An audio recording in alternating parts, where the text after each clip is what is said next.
ज्यांनी चूक केली असेल त्यांना भोगावं लागेल। SIT स्थापन झालेली आहे।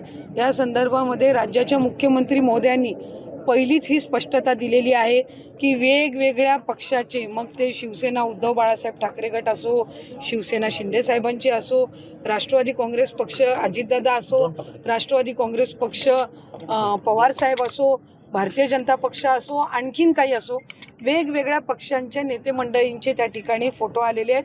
ते सार्वजनिक कार्यक्रमातले आहेत। कुठल्याही राजकीय नेत्याला, मग कुठल्याही राजकीय पक्षाचा असो, त्यांना खरातांबद्दलच्या या घृणास्पद कार्याची माहिती असण्याचं काही कारण नाही।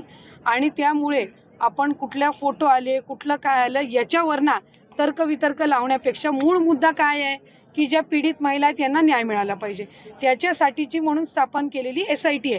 त्याच्यामुळे विषयांतर होण्यापेक्षा सर्व राजकीय पक्षाच्या नेत्यांना हा मिळालेला एक धडा आहे की आपण कोणाकडेही कुठल्याही पद्धतीनं, मग भविष्य असो, कोणाकडं काही कन्सल्टेशन असो, कोणाकडे सार्वजनिक कार्यक्रमामध्ये असो, भेटत असताना किती जबाबदारीने आपण सगळ्यांनी भेटावं, हे खरातांच्या या संबंध प्रकरणातून सर्व राजकीय मंडळींना मिळालेला धडा आहे।